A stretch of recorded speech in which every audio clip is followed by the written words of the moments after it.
People of the Black Circle by Robert E. Howard. Part 2. Chapter 6. The Mountain of the Black Seers. Where now? Yasmina was trying to sit erect on the rocking saddlebow, clutching her captor.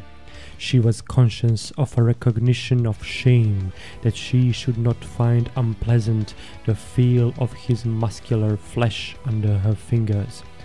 "To Afghanistan," he answered. "It's a perilous road, but the stallion will carry us easily, unless we fall in with some of your friends or my tribal enemies. Now that Yarafzal is dead, those damned Wazulis will be on our heels. I'm surprised we haven't sighted them behind us already." "Who was that man you rode down?" she asked. "I don't know. I never saw him before. He's no ghoulie, that's certain. What the devil he was doing there is more than I can say.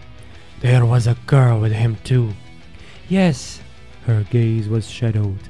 "I cannot understand that. That girl was my maid, Gitara. Do you suppose she was coming to aid me? That the man was a friend? If so, the Wazulis have captured them both." "Well," he answered, "there's nothing we can do. If we go back, they'll skin us both. I can't understand how a girl like that could get this far into the mountains with only one man, and he a robed scholar, for that's what he looked like. There's something infernally queer in all this. That fellow Yarafzal beat and sent away. He moved like a man walking in his sleep. I've seen the priests of Zamora perform their abominable rituals in their forbidden temples, and their victims had a stare like that man. The priests looked into their eyes and muttered incantations, and then the people became the walking dead men with glassy eyes, doing as they were ordered. And then I saw what the fellow had in his hand, which Yarafzal picked up. It was like a big black jade bead, such as the temple girls of Yezud wear when they dance before the black stone spider, which is their god. Yarafzal held it in his hand, and he didn't pick up anything else. Yet, when he fell dead, a spider, like the god of Yezud, only smaller, ran out of his fingers.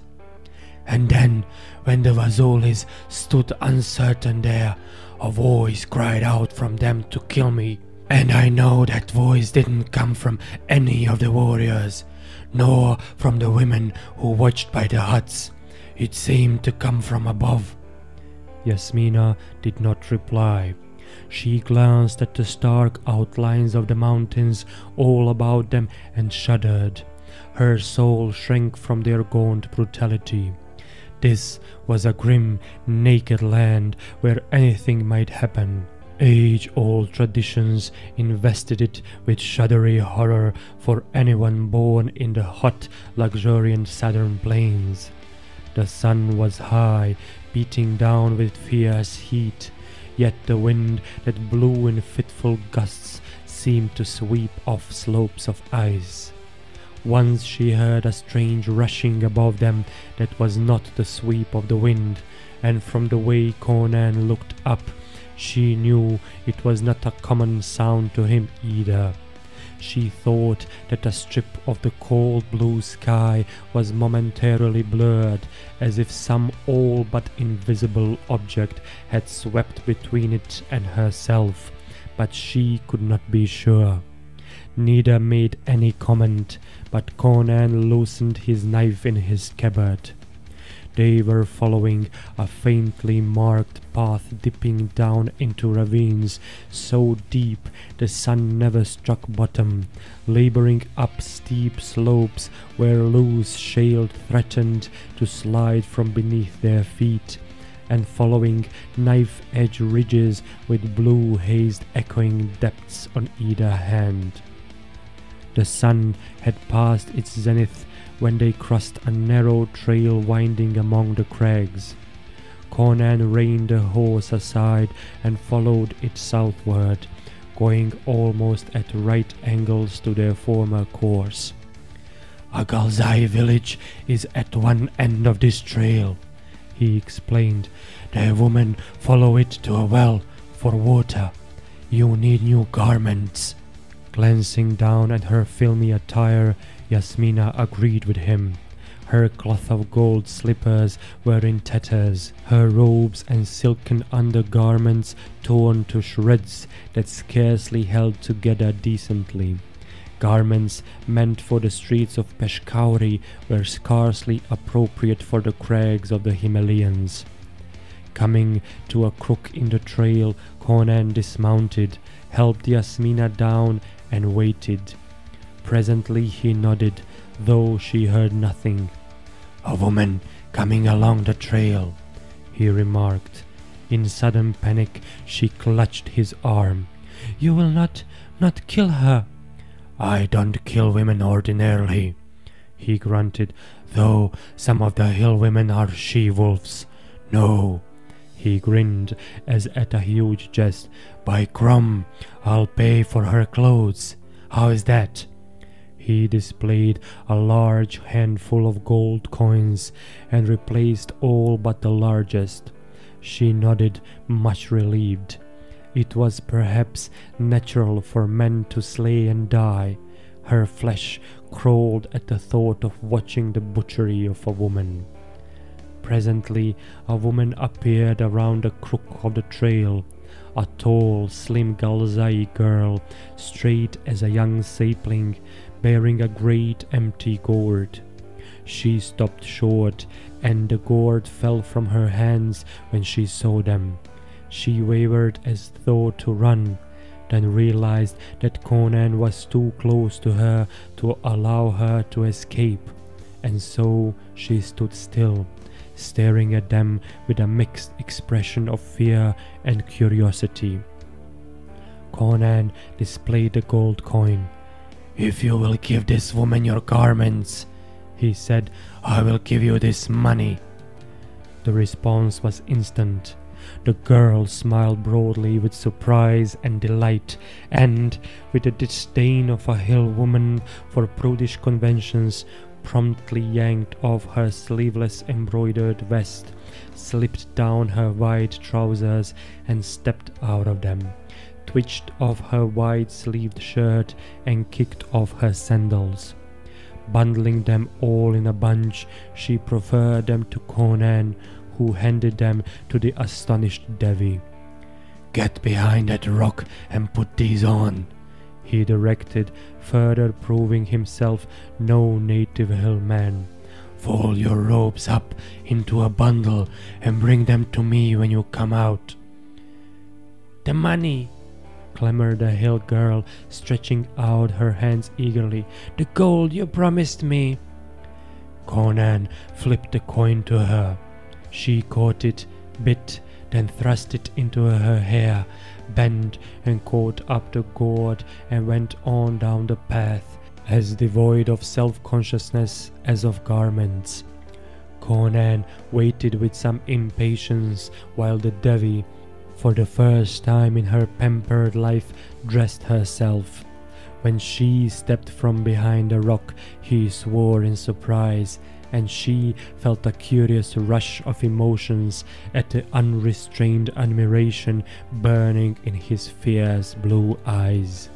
She felt shame, embarrassment, yet a stimulation of vanity she had never before experienced, and a tingling when meeting the impact of his eyes. He laid a heavy hand on her shoulder and turned her about, staring avidly at her from all angles. "By Crom," said he, "in those smoky mystic robes you were aloof and cold and far off as a star. Now you are a woman of warm flesh and blood. You went behind that rock as the Devi of Vendhya. You come out as a hill girl, though 1,000 times more beautiful than any wench of the Jaibar. You were a goddess, now you are real." He spanked her resoundingly, and she, recognizing this as merely another expression of admiration, did not feel outraged. It was indeed as if the changing of her garments had wrought a change in her personality.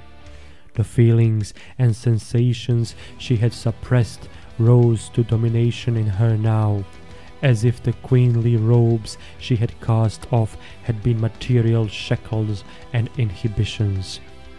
But Conan, in his renewed admiration, did not forget that peril lurked all about them.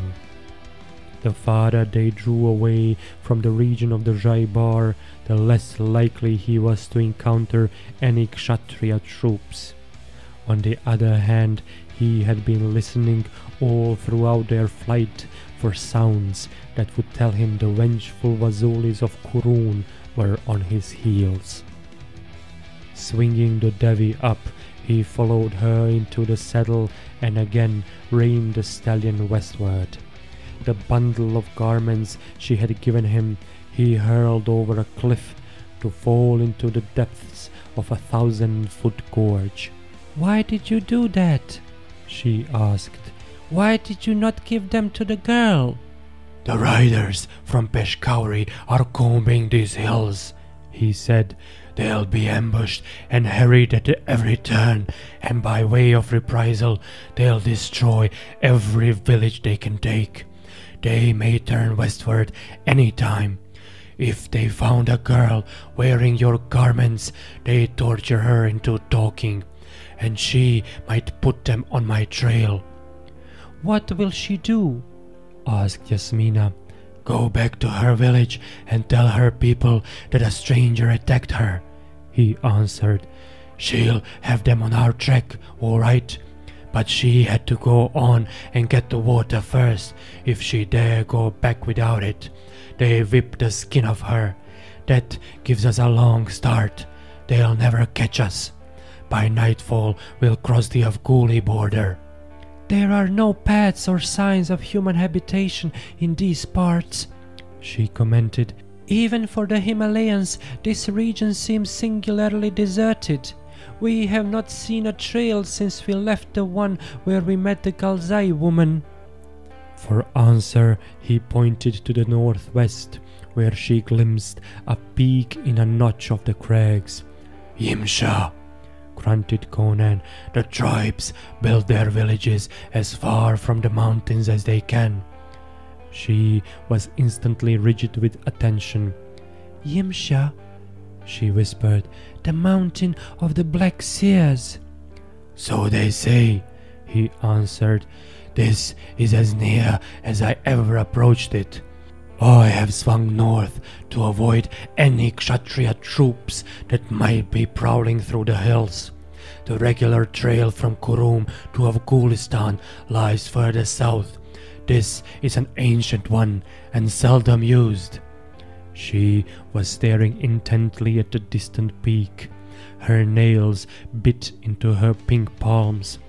"How long would it take to reach Yimsha from this point?" "All the rest of the day and all night," he answered and grinned. "Do you want to go there? By Crom, it's no place for an ordinary human, from what the hill people say." "Why do they not gather and destroy the devils that inhabit it?" she demanded. "Wipe out wizards with swords? Anyway, they never interfere with people, unless the people interfere with them. I never saw one of them, though I've talked with men who swore they had. They say they've glimpsed people from the tower among the crags at sunset or sunrise, tall, silent men in black robes." "Would you be afraid to attack them?" "Aye." The idea seemed a new one to him. "Why, if they imposed upon me, it would be my life or theirs. But I have nothing to do with them. I came to these mountains to raise a following of human beings, not to war with wizards." Yasmina did not at once reply. She stared at the peak as at a human enemy, feeling all her anger and hatred stir in her bosom anew, and another feeling began to take dim shape. She had plotted to hurl against the masters of Yimsha the man in whose arms she was now carried. Perhaps there was another way beside the method she had planned to accomplish her purpose. She could not mistake the look that was beginning to dawn in this wild man's eyes as they rested on her. Kingdoms have fallen when a woman's slim white hands pulled the strings of destiny. Suddenly she stiffened, pointing. "Look!" Just visible on the distant peak there hung a cloud of peculiar aspect. It was a frosty crimson in color, veined with sparkling gold. This cloud was in motion. It rotated, and as it whirled it contracted. It dwindled to a spinning taper that flashed in the sun. And suddenly it detached itself from the snow-tipped peak, floated out over the void like a gay-hued feather, and became invisible against the cerulean sky. "What could that have been?" asked the girl uneasily as a shoulder of rock shut the distant mountain from view. The phenomenon had been disturbing even in its beauty. "The hillmen call it Yimsha's carpet, whatever that means," answered Conan. "I've seen 500 of them running as if the devil were at their heels, to hide themselves in caves and crags, because they saw that crimson cloud float up from the peak. What in—" They had advanced through a narrow, knife-cut gash between turreted walls and emerged upon a broad ledge, flanked by a series of rugged slopes on one hand and a gigantic precipice on the other. The dim trail followed this ledge, bent around a shoulder, and reappeared at intervals far below, working a tedious way downward. And emerging from the cut that opened upon the ledge, the black stallion halted short, snorting. Conan urged him on impatiently, and the horse snorted and threw his head up and down, quivering and straining as if against an invisible barrier. Conan swore and swung off, lifting Yasmina down with him. He went forward, with a hand thrown out before him, as if expecting to encounter unseen resistance, but there was nothing to hinder him, though when he tried to lead the horse, it neighed shrilly and jerked back. Then Yasmina cried out, and Conan wheeled, hand starting to knife hilt. Neither of them had seen him come, but he stood there with his arms folded, a man in a camel hair robe and a green turban. Conan grunted with surprise to recognize the man the stallion had spurned in the ravine outside the Vazuli village. "Who the devil are you?" he demanded. The man did not answer. Conan noticed that his eyes were wide, fixed, and of a peculiar luminous quality, and those eyes held his like a magnet. Khemsa's sorcery was based on hypnotism, as is the case with most Eastern magic. The way has been prepared for the hypnotist for untold centuries of generations who have lived and died in the firm conviction of the reality and power of hypnotism, building up by mass thought and practice a colossal though intangible atmosphere against which the individual, steeped in the traditions of the land, finds himself helpless. But Conan was not a son of the East. Its traditions were meaningless to him. He was the product of an utterly alien atmosphere. Hypnotism was not even a myth in Cimmeria. The heritage that prepared a native of the East for submission to the mesmerist was not his. He was aware of what Kemsa was trying to do to him, but he felt the impact of the man's uncanny power only as a vague impulsion, a tugging and pulling that he could shake off as a man shakes spider webs from his garments. Aware of hostility and black magic, he ripped out his long knife and lunged, as quick on his feet as a mountain lion. But hypnotism was not all of Kemsa's magic. Yasmina, watching, did not see by what roguery of movement or illusion the man in the green turban avoided the terrible disemboweling thrust. But the keen blade whickered between side and lifted arm, and to Yasmina it seemed that Kemsa merely brushed his open palm lightly against Conan's bull neck. But the Cimmerian went down like a slain ox. Yet Conan was not dead. Breaking his fall with his left hand, he slashed at Kemsa's legs even as he went down, and the Raksha avoided the kite-like swipe only by a most unwizardly bound backward. Then Yasmina cried out sharply as she saw a woman she recognized as Gitara glide out from among the rocks and came up to the man. The greeting died in the Devi's throat as she saw the malevolence in the girl's beautiful face. Conan was rising slowly, shaken and dazed by the cruel craft of that blow which, delivered with an art forgotten of men before Atlantis sank, would have broken like a rotten twig the neck of a lesser man. Kemsa gazed at him cautiously and a trifle uncertainly.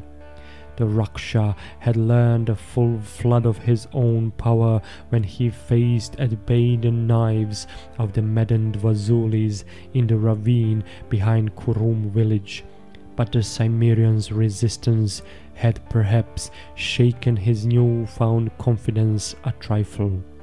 Sorcery thrives on success, not on failure. He stepped forward, lifting his hand, then halted as if frozen, head tilted back, eyes wide open, hand raised. In spite of himself, Conan followed his gaze, and so did the women, the girl cowering by the trembling stallion, and the girl beside Kemsa.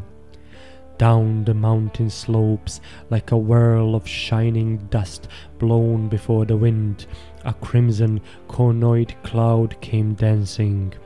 Kemsa's dark face turned ashen. His hand began to tremble, then sank to his side. The girl beside him, sensing the change in him, stared at him inquiringly.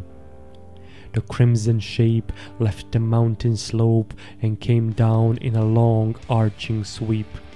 It struck the ledge between Conan and Kemsa, and the Raksha gave back a stifled cry. He backed away, pushing the girl Gitara back with his groping, fending hands. The crimson cloud balanced like a spinning top for an instant, whirling in a dazzling sheen on its point. Then, without warning, it was gone, vanished as a bubble vanishes when burst. There on the ledge stood 4 men. It was miraculous, incredible, impossible. Yet it was true.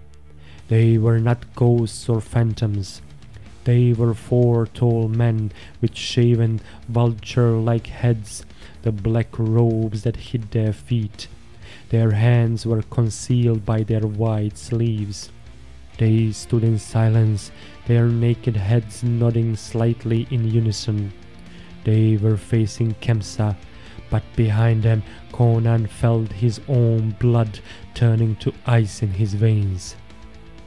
Rising, he backed stealthily away until he could feel the stallion's shoulder trembling against his back, and the Devi crept into the shelter of his arm.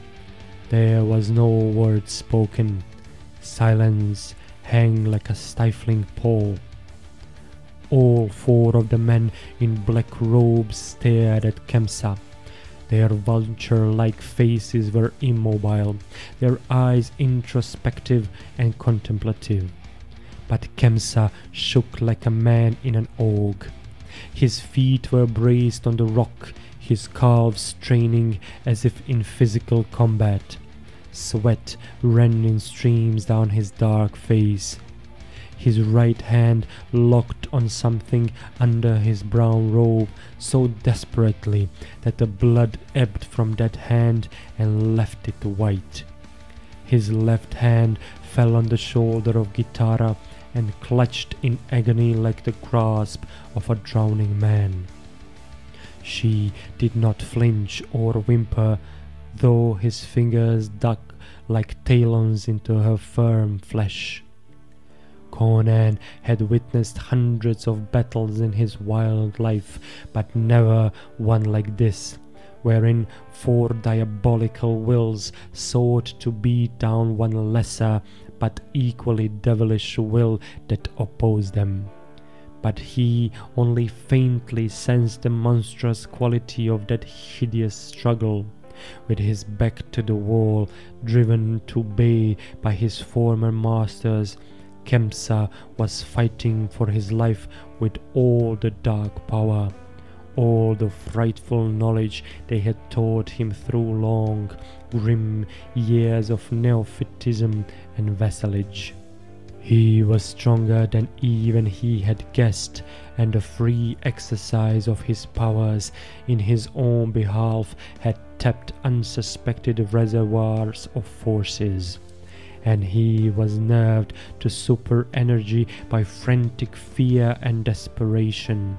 He reeled before the merciless impact of those hypnotic eyes, but he held his ground. His features were distorted into a bestial grin of agony, and his limbs were twisted as on a rack. It was a war of souls, of frightful brains steeped in lore forbidden to men for 1,000,000 years, of mentalities which had plumbed the abysses and explored the dark stars where spawned the shadows.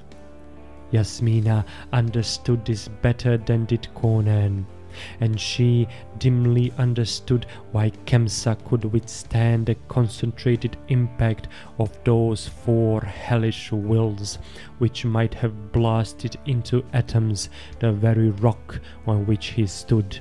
The reason was the girl that he clutched with the strength of his despair. She was like an anchor to his staggering soul, battered by the waves of those psychic emanations. His weakness was now his strength. His love for the girl, violent and evil though it might be, was yet a tie that bound him to the rest of humanity, providing unearthly leverage for his will, a chain that his inhuman enemies could not break, at least not break through Kemsa. They realized that before he did, and one of them turned his gaze from the Raksha full upon Gitara. There was no battle there. The girl shrank and wilted like a leaf in the drought. Irresistibly impelled, she tore herself from her lover's arms before he realized what was happening. Then a hideous thing came to pass. She began to back toward a precipice, facing her tormentors, her eyes wide and blank as dark, gleaming glass from behind which a lamp has been blown out. Kemsa groaned and staggered toward her, falling into the trap set for him. A divided mind could not maintain the unequal battle. He was beaten, a straw in their hands. The girl went backward, walking like an automaton, and Kemsa reeled drunkenly after her, hands vainly outstretched, groaning, slobbering in his pain, his feet moving heavily like dead things. On the very brink she paused, standing stiffly, her heels on the edge, and he fell on his knees and crawled whimpering toward her, groping for her to drag her back from destruction. And just before his clumsy fingers touched her, one of the wizards laughed like the sudden bronze note of a bell in hell. The girl reeled suddenly, and consummate climax of exquisite cruelty, reason and understanding flooded back into her eyes, which flared with awful fear. She screamed, clutched wildly at her lover's straining hand, and then, unable to save herself, fell headlong with a moaning cry. Kemsa hauled himself to the edge and stared over haggardly, his lips working as he mumbled to himself. Then he turned and stared for a long minute at his torturers with wide eyes that held no human light. And then, with a cry that almost burst the rocks, he reeled up and came rushing toward them, a knife lifted in his hand. One of the Rakshas stepped forward and stamped his foot, and as he stamped, there came a rumbling that grew swiftly to a grinding roar. Where his foot struck, a crevice opened in the solid rock that widened instantly. Then, with a deafening crash, a whole section of the ledge gave way. There was a last glimpse of Kemsa, with arms wildly upflung, and then he vanished amidst the roar of the avalanche that thundered down in the abyss. The four looked contemplatively at the ragged edge of rock that formed the new rim of the precipice, and then turned suddenly. Conan, thrown off his feet by the shudder of the mountain, was rising, lifting Yasmina. He seemed to move as slowly as his brain was working. He was befogged and stupid. He realized that there was a desperate need for him to lift the Devi on the black stallion and ride like the wind, but an unaccountable sluggishness weighted his every thought and action. And now the wizards had turned toward him. They raised their arms, and to his horrified sight he saw their outlines fading, dimming, becoming hazy and nebulous, as a crimson smoke billowed around their feet and rose above them. They were blotted out by a sudden whirling cloud, and then he realized that he too was enveloped in a blinding crimson mist. He heard Yasmina scream, and the stallion cried out like a woman in pain. The Devi was torn from his arm, and as he lashed out with his knife blindly, a terrific blow like a gust of storm wind knocked him sprawling against a rock.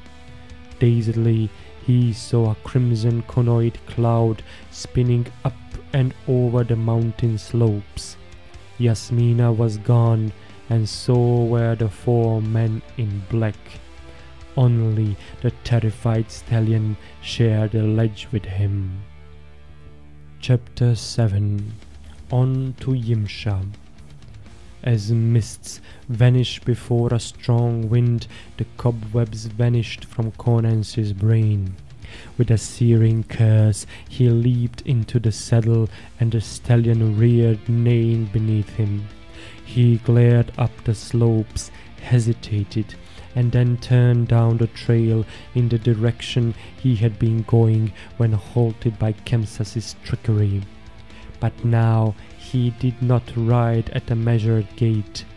He shook loose the reins, and the stallion went like a thunderbolt, as if frantic to lose hysteria in violent physical exertion. across the ledge and around the crag and down the narrow trail threading the great steep they plunged at breakneck speed. The path followed a fold of rock, winding interminably down from tier to tier of striated escarpment, and once, far below, Conan got a glimpse of the ruin that had fallen, a mighty pile of broken stone and boulders at the foot of a gigantic cliff. The valley floor was still far below him when he reached a long and lofty ridge that led out from the slope like a natural causeway. Out upon this he rode, with an almost sheer drop on either hand. He could trace ahead of him the trail and made a great horseshoe back into the riverbed at his left hand. He cursed the necessity of traversing those miles, but it was the only way.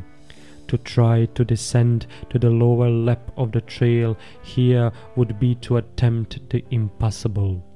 Only a bird could get to the riverbed with a whole neck. So he urged on the wearing stallion until a clink of hoofs reached his ears, welling up from below. Pulling up short and reining to the lip of the cliff, he stared down into the dry riverbed that wound along the foot of the ridge. Along that gorge rode a motley throng, bearded men on half-wild horses, 500 strong, bristling with weapons. And Conan shouted suddenly, leaning over the edge of the cliff, 300 feet above them. At his shout they reined back, and 500 bearded faces were tilted up towards him. A deep, clamorous roar filled the canyon. Conan did not waste words. "I was riding for gore," he roared. "I had not hoped to meet you dogs on the trail. Follow me as fast as your nags can push. I'm going to Yimsha and—" "Traitor!" The howl was like a dash of ice water in his face. "What?" He glared down at them, jolted speechless. He saw wild eyes blazing up at him, faces contorted with fury, fists brandishing blades. "Traitor!" they roared back wholeheartedly. "Where are the 7 chiefs held captive in the Peshkauri?" "Why, in the governor's prison, I suppose," he answered. A bloodthirsty yell from 100 throats answered him, with such a waving of weapons and a clamor that he could not understand what they were saying. He beat down the din with a bull-like roar and bellowed, "What devil's play is this? Let one of you speak so I can understand what you mean." A gaunt old chief, elected himself to this position, shook his talwar at Conan as a preamble and shouted accusingly, "You would not let us go raiding Peshkauri to rescue our brothers." "No, you fools!" roared the exasperated Cimmerian. "Even if you breached the wall, which is unlikely, they'd have hanged the prisoners before you could reach them." "And you went alone to traffic with the governor," yelled the Afghuli, working himself into a frothing frenzy. "Well, where are the 7 chiefs?" howled the old chief, making his tulwar into a glimmering wheel of steel about his head. "Where are they? Dead?" "What?" Conan nearly fell off his horse in his surprise. "Aye, dead," 500 bloodthirsty voices assured him. The old chief brandished his arms and got the floor again. "They were not hanged," he screeched. "Avazuli in another cell saw them die. The governor sent a wizard to slay them by craft." "That must be a lie," said Conan. "The governor would not dare. Last night I talked with him." The admission was unfortunate. A yell of hate and accusation split the skies. "Aye, you went to him alone, to betray us. It is no lie. The Wazuli escaped through the doors. The wizard burst in his entry and told the tale to our scouts, whom he met in Jaibar. They had been sent forth to search for you when you did not return.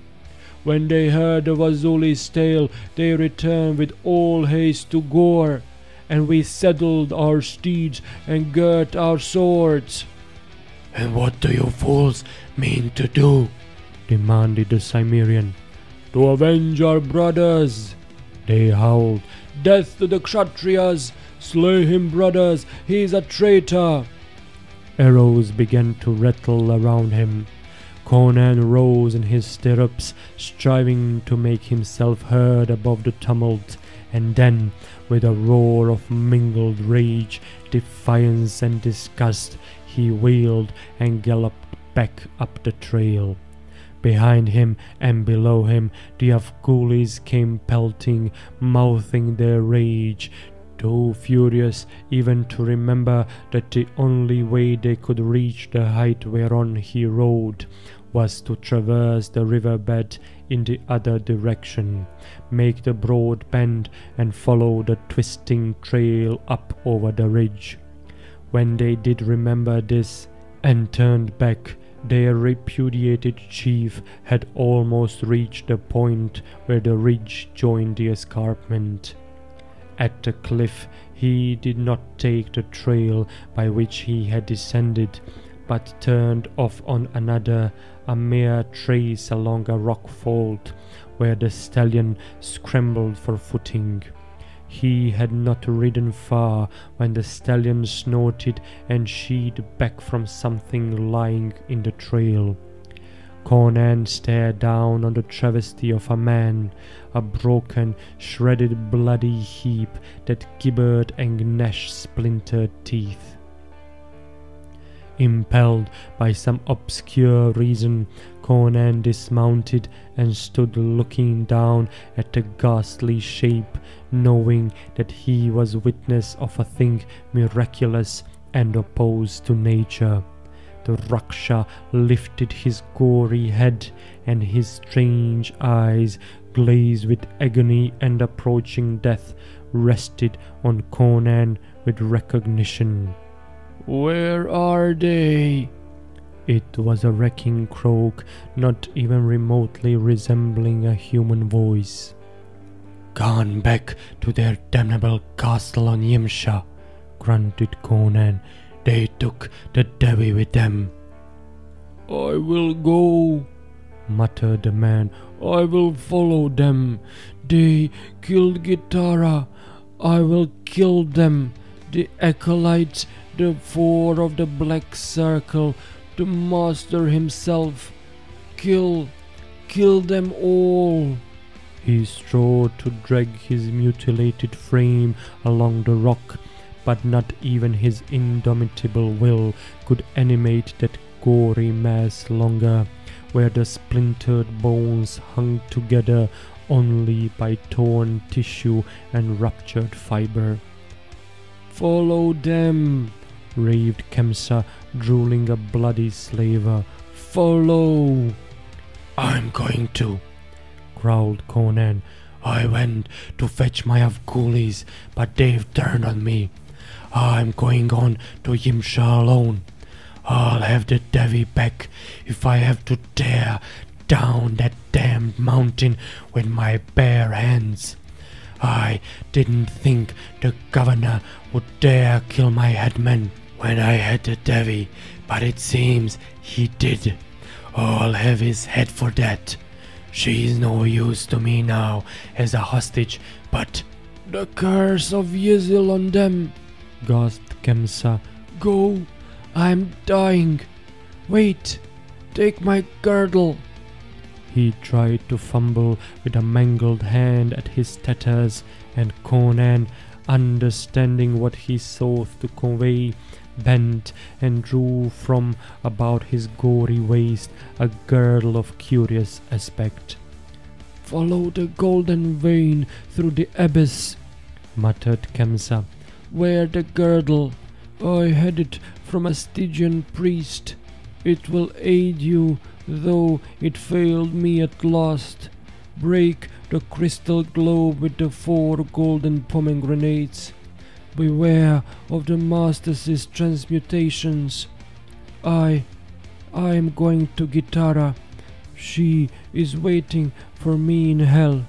Aye Yaskelosyar." And so he died. Conan stared down at the girdle.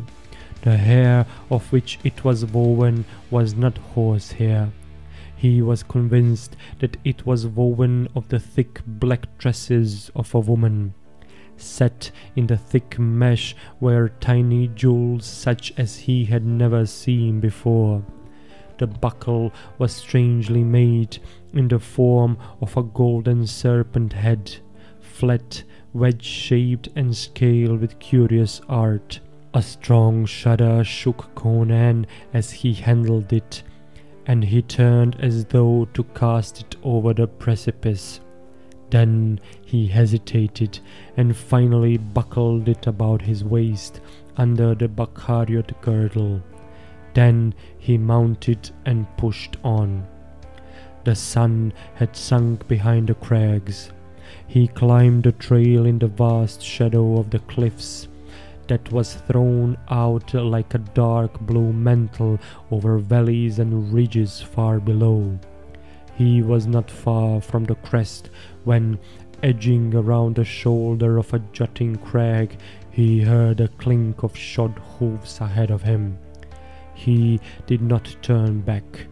Indeed, so narrow was the path that the stallion could not have wheeled his great body upon it. He rounded the jut of the rock and came upon a portion of the path that broadened somewhat. A chorus of threatening yells broke on his ear, but his stallion pinned a terrified horse hard against the rock, and Conan caught the arm of the rider in an iron grip, checking the lifted sword in mid-air. "Kerimshah," muttered Conan, red glints smouldering luridly in his eyes. The Turanian did not struggle. They sat their horses almost breast to breast, Conan's fingers locking the other's sword arm. Behind Kerimshah filed a group of lean Irakzai on gaunt horses. They glared like wolves, fingering bows and knives, but rendered uncertain because of the narrowness of the path and the perilous proximity of the abyss that yawned beneath them. "Where is the Devi?" demanded Kerimshah. "What's it to you, you Hyrcanian spy?" snarled Conan. "I know you have her," answered Kerimshah. "I was on my way northward with some tribesmen when we were ambushed by enemies in Shaluzah Pass. Many of my men were slain, and the rest of us harried through the hills like jackals. When we had beaten off our pursuers, we turned westward toward Amir Yakun Pass. And this morning we came upon a Vazuli wandering through the hills. He was quite mad, but I learned much from his incoherent gibberings before he died. I learned that he was the sole survivor of a band which followed a chief of the Afghulis and a captive Kshatriya woman into a gorge behind Kurum village. He babbled much of a man in a green turban whom the Afghuli rode down, but who, when attacked by the Vazulis who pursued, smote them with a nameless doom that wiped them out as a gust of wind-driven fire wipes out a cluster of locusts. How that one man escaped I do not know, nor did he.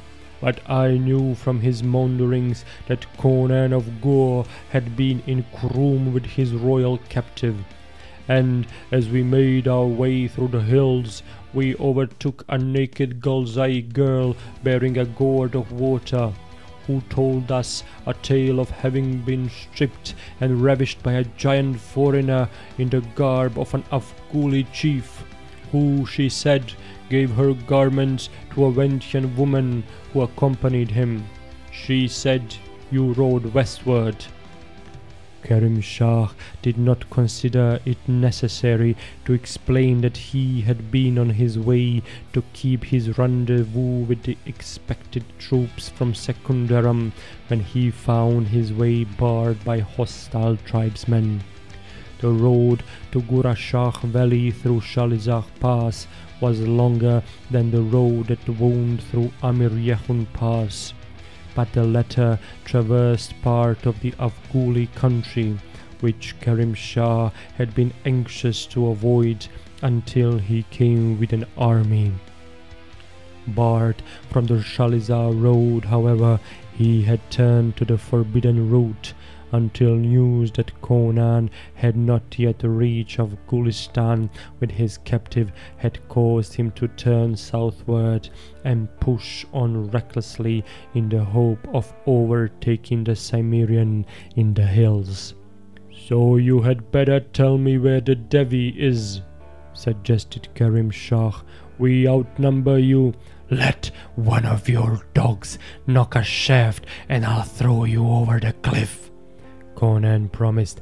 "It wouldn't do you any good to kill me anyhow.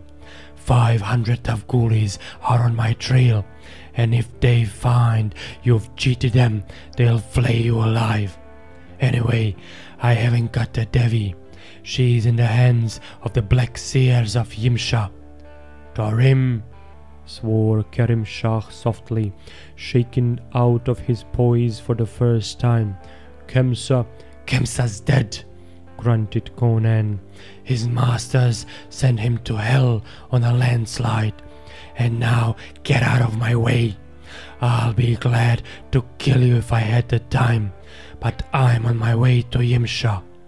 "I'll go with you," said the Turanian abruptly.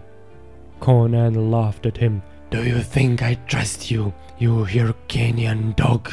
"I don't ask you to," returned Kerim Shah. "We both want a Devi. You know my reason. King Yezdegerd desires to add her kingdom to his empire, and herself in his seraglio. And I knew you in the days when you were a hetman of the Cossack steppes. So I know your ambition is wholesale plunder. You want to loot Vendhya and to twist out a huge ransom for Yasmina. Well, let us, for the time being, without any illusion about each other, unite our forces and try to rescue the Devi from the Sears. If we succeed and live, we can fight it out to see who keeps her." Conan narrowly scrutinized the other for a moment and then nodded, releasing the Turanian's arm. "Agreed. What about your men?" Kerim Shah turned to the silent Irakzai and spoke briefly. "This chief and I are going to Yimsha to fight the wizards. Will you go with us or stay here to be flayed by the Afghulis who are following this man?" They looked at him with eyes grimly fatalistic. They were doomed, and they knew it, had known it ever since the singing arrows of the ambushed Dagozai had driven them back from the pass of Shalizah. The men of the lower Jaibar had too many reeking blood feuds among the crag dwellers. They were too small a band to fight their way back through the hills to the villages of the border without the guidance of the crafty Turanian. They counted themselves as dead already, so they made the reply that only dead men would make. "We will go with thee and die on Yimsha." Then, in Crom's name, let us be gone, grunted Conan, fidgeting with impatience as he started into the blue gulfs of the deepening twilight. My wolves were hours behind me, but we've lost a devilish lot of time. Kerim Shah backed his steed from between the black stallion and the cliff, sheathed his sword, and cautiously turned the horse. Presently the band was filing up the path as swiftly as they dared. They came out upon the crest nearly a mile east of the spot where Kemsa had halted the Cimmerian and the Devi. The path they had traversed was a perilous one, even for hillmen, and for that reason Conan had avoided it that day when carrying Yasmina, though Kerim Shah, following him, had taken it, supposing the Cimmerian had done likewise. Even Conan sighed with relief when the horses scrambled up over the last rim. They moved like phantom riders through an enchanted realm of shadows. The soft creak of leather, the clink of steel marked their passing. Then again, the dark mountain slopes lay naked and silent in the starlight. Chapter 8. Yasmina knows stark terror. Yasmina had time but for one scream when she felt herself enveloped in that crimson whirl and torn from her protector with appalling force. She screamed once, and then she had no breath to scream. She was blinded, deafened, rendered mute, and eventually senseless by the terrific rushing of the air about her. There was a dazed consciousness of dizzy height and numbing speed, a confused impression of natural sensations gone mad, and then vertigo and oblivion. A vestige of these sensations clung to her as she recovered consciousness, so she cried out and clutched wildly as though to stay a headlong and involuntary flight. Her fingers closed on soft fabric, and a relieving sense of stability pervaded her. She took cognizance of her surroundings. She was lying on a dais covered with black velvet. This dais stood in a great dim room, whose walls were hung with dusky tapestries, across which crawled dragons reproduced with repellent realism. Floating shadows merely hinted at the lofty ceiling, and gloom that lent itself to illusion lurked in the corners. There seemed to be neither windows nor doors in the walls, or else they were concealed by the nighted tapestries. Where the dim light came from, Yasmina could not determine. The great room was a realm of mysteries, of shadows and shadowy shapes in which she could not have sworn to observe movement, yet which invaded her mind with a dim and formless terror. But her gaze fixed itself on a tangible object.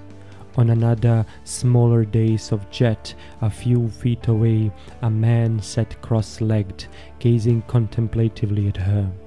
His long black velvet robe, embroidered with gold thread, fell loosely about him, masking his figure. His hands were folded in his sleeves. There was a velvet cap upon his head. His face was calm, placid, not unhandsome, his eyes lambent and slightly oblique. He did not move a muscle as he sat regarding her, nor did his expression alter when he saw she was conscious. Yasmina felt fear crawl like a trickle of ice water down her supple spine. She lifted herself on her elbows and stared apprehensively at the stranger. "Who are you?" she demanded. Her voice sounded brittle and inadequate. "I am the master of Yimsha." The tone was rich and resonant, like the mellow tones of a temple bell. "Why did you bring me here?" she demanded. "Were you not seeking me?" If you are one of the Black Seers, yes, she answered recklessly, believing that he could read her thoughts anyway. He laughed softly, and chills crawled up and down her spine again. You would turn the wild children of the hills against the Seers of Yimsha. He smiled. I have read it in your mind, princess. Your weak human mind, filled with petty dreams of hate and revenge. You slew my brother! A rising tide of anger was vying with her fear. Her hands were clenched, her lithe body rigid. Why did you persecute him? He never harmed you. The priests say the Seers are above meddling in human affairs. Why did you destroy the king of Vendhya? How can an ordinary human understand the motives of a seer? Returned the master calmly. My acolytes in the temples of Turan, who are the priests behind the priests of Tarim, urge me to bestir myself in behalf of Yezdigerd. For reasons of my own, I complied. How can I explain my mystic reasons to your puny intellect? You could not understand. I understand this, that my brother died. Tears of grief and rage shook in her voice.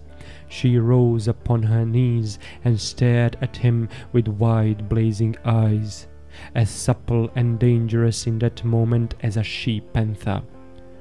As Yezdigerd desired, agreed the master calmly. For a while it was my whim to further his ambitions. Is Yezdigerd your vassal? Yasmina tried to keep the timbre of her voice unaltered. She had felt her knee pressing something hard and symmetrical under a fold of velvet. Subtly she shifted her position, moving her hand under the fold. Is the dog that licks up the offal in the temple yard the vessel of the god? Returned the master. He did not seem to notice the actions she sought to dissemble. Concealed by the velvet, her fingers closed on what she knew was the golden hilt of a dagger. She bent her head to hide the light of triumph in her eyes. I am weary of Yezdigerd, said the master. I have turned to other amusements. Ha! With a fierce cry, Yasmina sprang like a jungle cat, stabbing murderously. Then she stumbled and slid to the floor, where she cowered, staring up at the man on the dais. He had not moved. His cryptic smile was unchanged.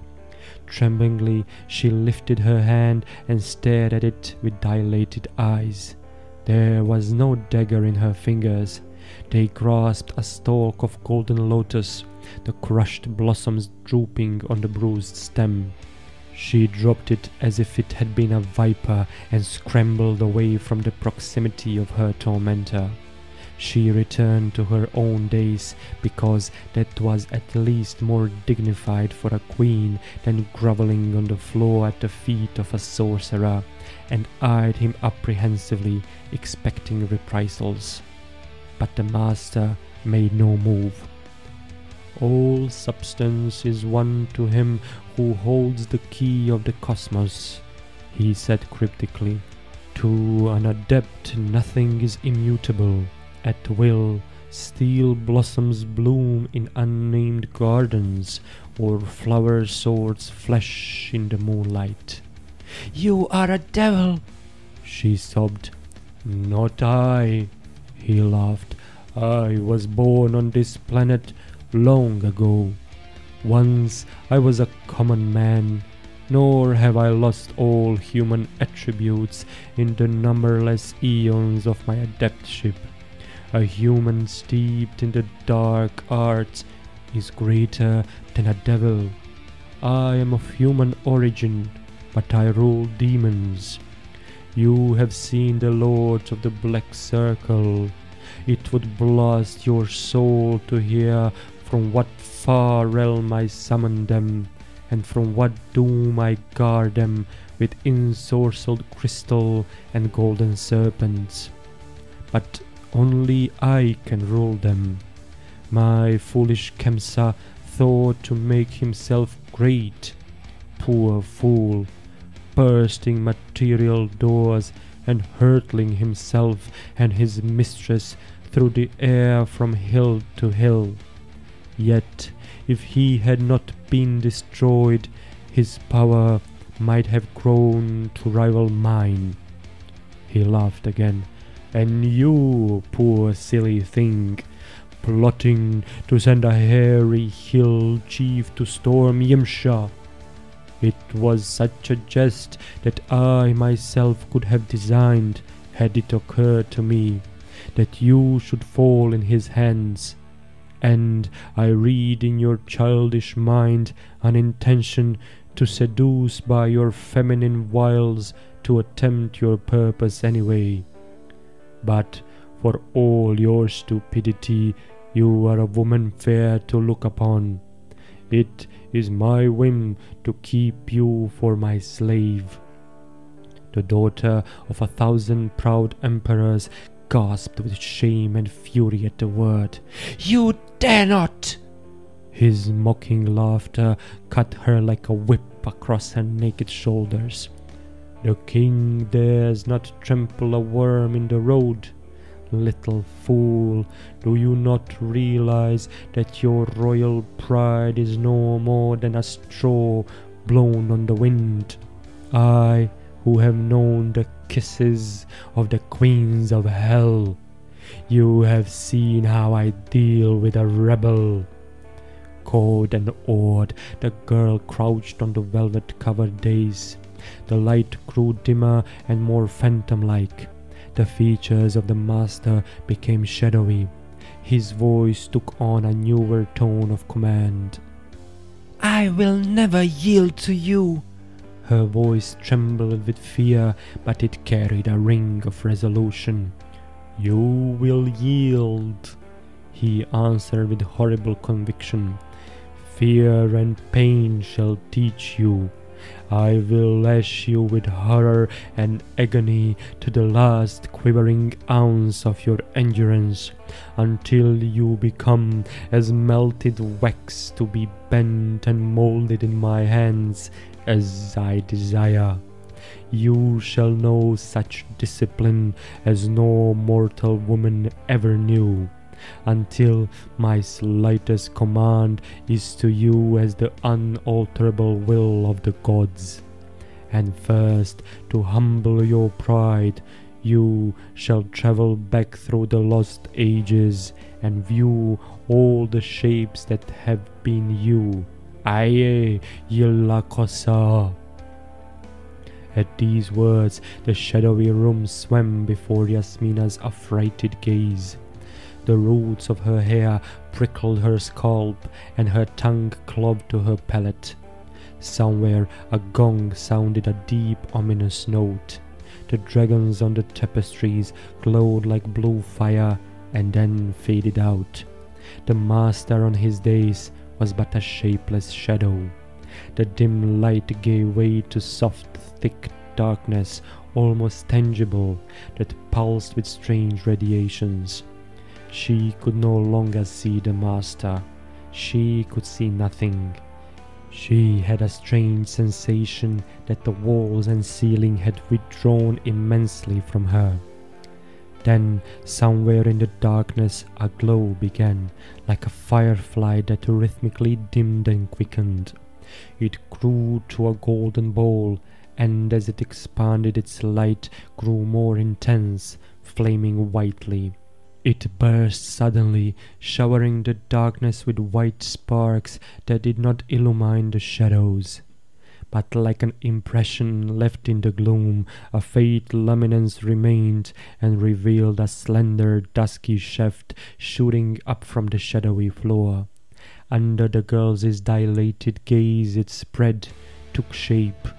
Stems and broad leaves appeared, and great black poisonous blossoms that towered above her as she cringed against the velvet. A subtle perfume pervaded the atmosphere. It was the dread figure of the Black Lotus that had grown up as she watched, as it grows in the haunted, forbidden jungles of Kitai.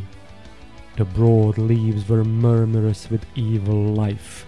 The blossoms bent toward her like sentient things, nodding serpent-like on pliant stems. Etched against soft, impenetrable darkness, it loomed over her, gigantic, blackly visible in some mad way. Her brain reeled with the drugging scent, and she sought to crawl from the daze. Then she clung to it as it seemed to be pitching at an impossible slant. She cried out with terror and clung to the velvet, but she felt her fingers ruthlessly torn away. There was a sensation as of all sanity and stability crumbling and vanishing. She was a quivering atom of sentiency, driven through a black, roaring, icy void by a thundering wind that threatened to extinguish her feeble flicker of animate life like a candle blown out in a storm. Then there came a period of blind impulse and movement, when the atom that was she mingled and merged with myriad other atoms of spawning life in the yeasty morass of existence, molded by formative forces until she emerged again a conscious individual, whirling down an endless spiral of lives. In a mist of terror, she relived all her former existences, recognized and was again all the bodies that had carried her ego throughout the changing ages. She bruised her feet again over the long, weary road of life that stretched out behind her into the immemorial past. Back beyond the dimmest dawns of time, she crouched shuddering in primordial jungles, hunted by slavering beasts of prey. Skin-clad, she waded thigh-deep in rice swamps, battling with squawking waterfowl for the precious grains. She labored with the oxen to drag the pointed stick through the stubborn soil, and she crouched endlessly over looms in peasant huts. She saw walled cities burst into flame and fled screaming before the slayers. She reeled naked and bleeding over burning sands, dragged at the slaver's stirrup, and she knew the grip of hot, fierce hands on her writhing flesh, the shame and agony of brutal lust. She screamed under the bite of the lash and moaned on the rack. Mad with terror, she fought against the hands that forced her head inexorably down on the bloody block. She knew the agonies of childbirth and the bitterness of love betrayed. She suffered all the woes and wrongs and brutalities that man has inflicted on woman throughout the eons. And she endured all the spite and malice of women for woman. And like the flick of a fiery whip, throughout was the consciousness she retained of her deviship. She was all the woman she had ever been, yet in her knowing she was Yasmina. This consciousness was not lost in the throes of reincarnation. At one and the same time she was a naked slave wench grovelling under the whip and the proud Devi of Vendhya, and she suffered not only as the slave girl suffered, but as Yasmina, to whose pride the whip was like a white hot brand. Life merged into life in flying chaos, each with its burden of woe and shame and agony, until she dimly heard her own voice screaming unbearably, like one long-drawn cry of suffering echoing down the ages. Then she awakened on the velvet-covered days in the mystic room. In a ghastly grey light, she saw again the dais and the cryptic robed figure seated upon it. The hooded head was bent, the high shoulders faintly etched against the uncertain dimness. She could make out no details clearly, but the hood, where the velvet cap had been, stirred a formless uneasiness in her. As she stared, there stole over her a nameless fear that froze her tongue to her palate, a feeling that it was not the master who sat so silently on that black days. Then the figure moved and rose upright, towering above her. It stooped over her, and the long arms in their wide black sleeves bent about her. She fought against them in speechless fright, surprised by their lean hardness. The hooded head bent down toward her averted face, and she screamed and screamed again in poignant fear and loathing. Bony arms gripped her lithe body, and from that hood looked forth a countenance of death and decay, features like rotting parchment on a mouldering skull. She screamed again, and then, as those champing, grimacing jaws bent toward her lips, she lost consciousness.